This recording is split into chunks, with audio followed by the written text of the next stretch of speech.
Hello दोस्तों, नमस्कार। अगर आपका सपना भी टीचर बनने का है तो एक नाम आपने सबसे पहले जो जरूर सुना होगा वो है सीटेट।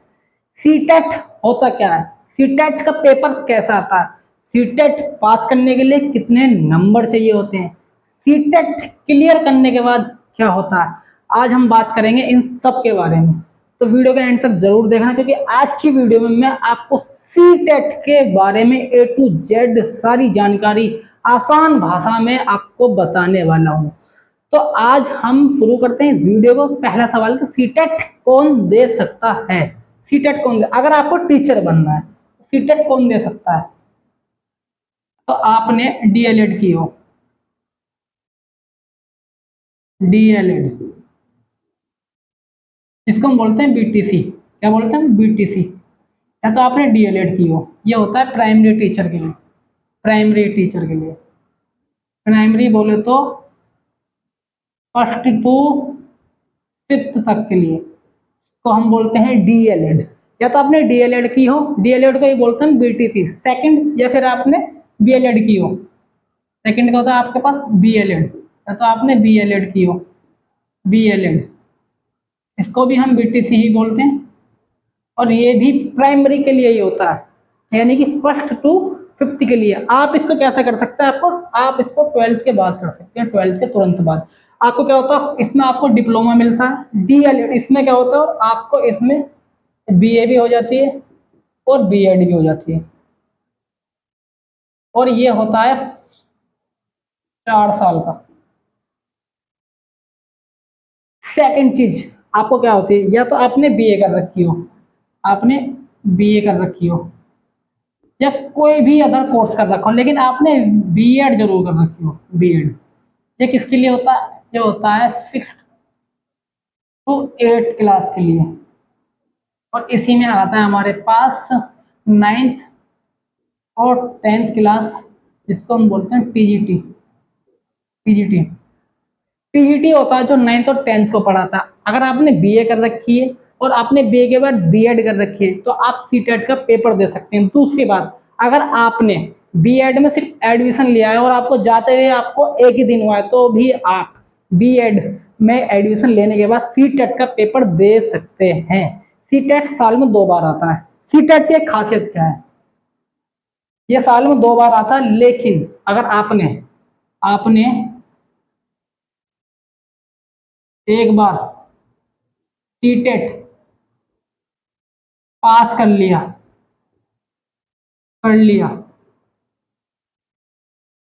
तो इसकी वैलिडिटी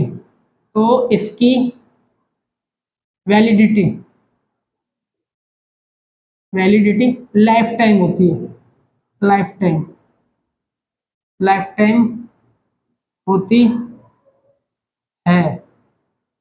अगर आपने कभी भी अपने जीवन में सिर्फ एक बार सीटेट किया है और आपने सीटेट पास कर लिया तो इसकी वैलिडिटी आपको लाइफ टाइम मिलेगी। ये फायदा होता है सीटेट का। सीटेट, अब सीटेट को दे कौन सकता है मैंने आपको बता दिया। अब आपको दूसरी चीज क्या समझनी है कि इसी के अंदर आता है आपका एस्टेट, इसको बोलते हैं स्टेट, स्टेट का टेट। जैसे कि यूपी में होता है यूपी टेट, जिसको बोलते हैं यूपी टेट। ये तो होता है प्राइमरी के लिए। प्राइमरी के, अगर आपको प्राइमरी के लिए जिनने डीएलएड और बीएलएड कर रखी है वो, या इनको मतलब 6 से लेकर 8 तक को नहीं पढ़ा सकता, ना 9 to 10 तक पढ़ा सकता। जिनने डीएलएड और बीएलएड किए वो सिर्फ प्राइमरी के बच्चे ही पढ़ा पाएगा, जो कि होते हैं फर्स्ट से 5th तक। अब मैं आपको बताता हूँ कि पेपर 1 में क्या आता है। पेपर 1 क्या आता है, अब बात करते हैं पेपर 1 की। पेपर 1 जो कि होता है फर्स्ट टू फिफ्थ के लिए। पेपर 1 इसमें पहला सब्जेक्ट होता है सीडीपी, जिसको बोलते हैं चाइल्ड डेवलपमेंट एंड पेडागोजी। क्या बोलते हैं? Child development and pedagogy. इसको बोलते हैं हम सीडीपी। ये सब 30 नंबर के होते हैं और 30 ही क्वेश्चन आते हैं। ठीक है। सेकंड हमारे पास आता है मैथमेटिक्स। मैथ मैथमेटिक्स, इसको बोलते हैं मैथमेटिक्स कंपलसरी, ये कंपलसरी है। ये भी क्या होगा, 30 नंबर का आएगा और 30 ही क्वेश्चन होंगे। थर्ड हमारे पास आती है एनवायरमेंट स्टडीज, जिसको हम बोलते हैं ईवीएस। क्या आता है, environment studies, environment environmental studies, इसको हम बोलते हैं ईवीएस। ये भी आता है 30 नंबर, 30 क्वेश्चन। इसके बाद आती है हमारे पास लैंग्वेज फर्स्ट, लैंग्वेज फर्स्ट, ये भी 30 नंबर, 30 क्वेश्चन। अब इसमें जो बताने वाली बात ये है, आपको लैंग्वेज फर्स्ट में वो लैंग्वेज चूज करनी है जो आप डेली बोलते हो या जो आपको अच्छे से आती है। तो मेरी चॉइस तो ये होगी, मेरा सजेशन ये होगा कि अगर आप जब लैंग्वेज फर्स्ट चूज करते हैं तो उसमें हमेशा हिंदी भरें। लैंग्वेज फर्स्ट में क्या भरें आप, हिंदी भरें। और दूसरी बात इसमें पांचवा आता है आपके पास लैंग्वेज सेकंड, लैंग्वेज सेकंड, ये भी 30 नंबर की आती है और 30 ही क्वेश्चन होते हैं। सेकंड में आप मेरे हिसाब से चुनिए इंग्लिश।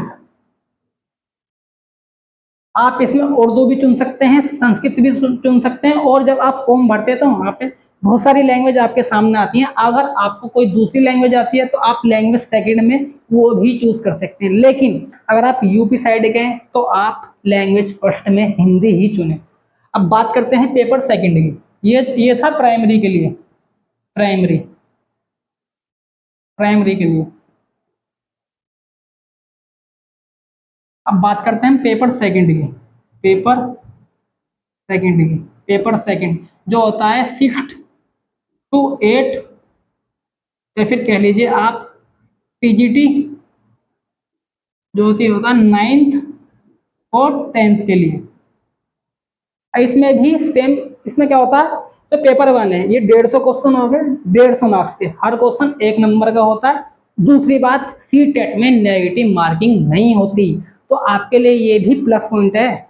अब पेपर 1 की बात करते हैं, तो सीडीपी तो सब में सेम है, सीडीपी तो पेपर 2 में भी आएगा, तो इसमें भी सीडीपी यानी कि child development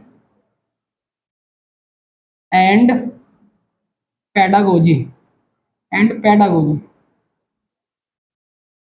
pedagogy 30 number, 30 question. अब 30 क्वेश्चन आते कैसे, 30 क्वेश्चन ऐसे होते हैं, 15 क्वेश्चन तो आपको नॉर्मली जैसे एमसीक्यू बेस्ड होते हैं, बाकी 15 क्वेश्चन आते हैं वो आपसे विधि पूछते हैं, पेडागोजी विधि, यानी कि आप बच्चों को हैंडल कैसे करेंगे। आप बच्चों को कोई भी सवाल पूछ लेंगे, भाई कोई कमजोर बच्चा है तो उसको कैसे पढ़ाएंगे, तो 15 नंबर में ये सब चीजें आती हैं। सेकंड चीज पे हमारे पास आती है mathematics, mathematics and science for math and science teacher, science teacher, ये आती है 60 नंबर की, 60 नंबर की आती है, 60 ही क्वेश्चन आते हैं। इसका मतलब क्या है, अगर आपने बीए बीएड कर रखी है और आप 6 to 8 तक पढ़ाना चाहते हैं, या फिर 9th और 10th को टीजीटी टीचर के दौर पर पढ़ाना चाहते हैं, अगर आप मैथ में और साइंस में इंटरेस्ट है तो आपको 60 नंबर के लिए मैथ और साइंस में ही मिलेगा। और आपको क्या करना है, सेकंड चीज, अगर आपका इंटरेस्ट सोशल स्टडीज या सोशल साइंस में, तो आपको क्या मिलेगा, social science, social science and social studies, social studies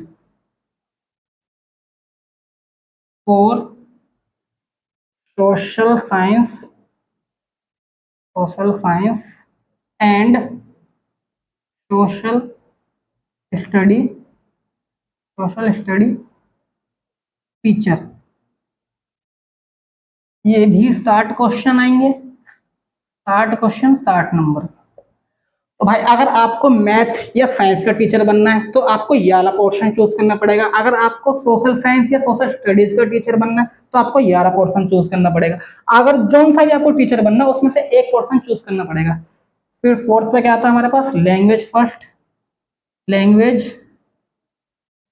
first, इसमें भी आप हिंदी चुनिए और ये 30 नंबर 30 क्वेश्चन।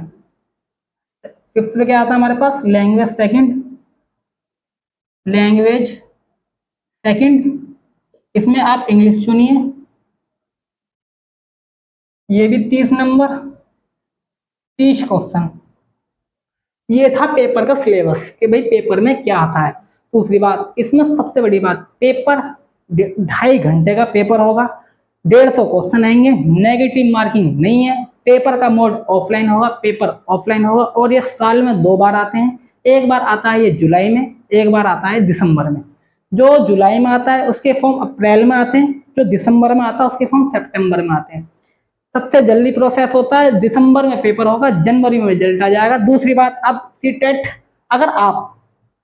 अगर आपके पास यूपी टेट नहीं आ रही तो आप सीटेट क्लियर करके रखिए। क्या होगा, अगर आपके स्टेट में वैकेंसी नहीं आती तो आप क्या है वहां पे सीटेट चल जाएगा। सीटेट तो केंद्र के अंदर आता है, केंद्र के अंदर यानी कि केंद्र सरकार के अंदर आता है ये। अगर आपके पास यूपी टेट नहीं है और आपके पास स्टेट, कुछ जगह स्टेट में अपने ही टेट मांगे जाते हैं, लेकिन बहुत से स्टेट में ऐसा होता है कि आपके पास अगर स्टेट का टेट नहीं है तो आप सी टेट के द्वारा वहाँ पे टीचर की वैकेंसी भर सकते हैं। लेकिन अब होता क्या है, सी टेट का मतलब ये नहीं कि आप टीचर बन जाओगे।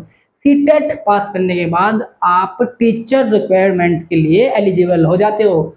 अगर आपने एक बार सी टेट पास कर लिया तो आपकी वैलिडिटी लाइफ टाइम होगी। आपको क्या करना है भाई, इसमें क्या चाहिए होता, जनरल के लिए जो जनरल होगा उसको चाहिए 90 नंबर, और जो ओबीसी होगा, एससी होंगे, एसटी होंगे, या पीडब्ल्यूडी होंगे, हैंडीकेप, तो उनको चाहिए 82 नंबर, यानी कि 60% और 55%। तो भाई आपको इतना परसेंट चाहिए, यानी कि, लेकिन भाई ऐसा होता है जो यूपी के ओबीसी हैं वो दिल्ली में जाके जनरल में काउंट हो जाते हैं। तो भाई अगर आपको सीटेट पास करना है तो कोई भी कैटेगरी से हो आप 90 नंबर से ही पास करिए, और टारगेट लेके चलिए। आप अपना टारगेट 120 नंबर का टारगेट लेके चलो, आप अपना 120 नंबर का। ठीक है भाई, अब मैं आपको बताता हूँ कि जो सीटेट है ये वैलिड कहाँ पे है। सीटेट वैलिड कहाँ पे है, वैलिड किधर किधर है, वैलिड है एक तो ये सीटेट वैलिड कहाँ पे है। पहली हमारे पास आती है डीएसएसबी, डीएसएसबी, डीएसएसबी। फिर दूसरा आता है हमारे पास एनबीएस, तीसरा होता है हमारा केबीएस, फिर आता है ईएमआरएस। ईएमआरएस क्या होता है, जो ईएमआरएस का मतलब होता है जो आदिवासी लोगों को पढ़ाते हैं। फिर हमारे पास आता है आरआरबी, और एक आता है हमारे पास सुपर टेट। सुपर टेट यहाँ पे ये वैलिड है सी टेट। आरआरबी मतलब जो रेलवे में जो सरकारी नौकर होते हैं या कोई भी होता है उनके जो बच्चे होते हैं, रेलवे का अलग स्कूल होता है, वहाँ पे भी आरआरबी में वैकेंसी निकलती है। और अगर मैं स्टेट की बात करूँ तो सीटेट कौन कौन सा स्टेट में वैलिड है, तो ये उत्तर प्रदेश में वैलिड है, उत्तर प्रदेश में, छत्तीसगढ़ में वैलिड है, छत्तीसगढ़, और बिहार में वैलिड है, बिहार में, दिल्ली में वैलिड है, प्लस ऑल यूटी, जितने भी यूनियन टेरिटरी है वहां सब में वैलिड है। मतलब मान लीजिए अगर आज वैकेंसी चंडीगढ़ में आ गई तो चंडीगढ़ में जो वैकेंसी आएगी उसका फॉर्म वो भरेगा जिनने सीटेट पास कर रखा होगा। अगर आपके पास सीटेट नहीं होगा तो आप उसे भर ही नहीं पाएंगे, क्योंकि सीटेट क्या होता है, चंडीगढ़ का हो गया, चंडीगढ़ केंद्र में, मतलब वो हो गया यूनियन टेरिटरी, केंद्र शासित प्रदेश हो गया। तो भाई सीटेट इतना जरूरी है कि आपको पास करके रखना ही रखना है। अगर आपने अपनी मेहनत से, यानी कि आपने सही स्ट्रेटजी और रेगुलर मेहनत से सीटेट की तैयारी कर ली, दिन में 3 से 4 घंटे पढ़ के, तो आप सीटेट पहली बार में ही निकाल सकते हैं। ये बिल्कुल पॉसिबल है। भाई अगर वीडियो पसंद आई हो तो लाइक करें, शेयर करें, और चैनल को सब्सक्राइब करना मत भूलना। ऐसे ही एजुकेशन और करियर से जुड़ी वीडियोस के लिए आप जुड़े रहिए करियर विद कपिल के साथ। तब तक के लिए नमस्कार, धन्यवाद, मिलते हैं नेक्स्ट वीडियो में।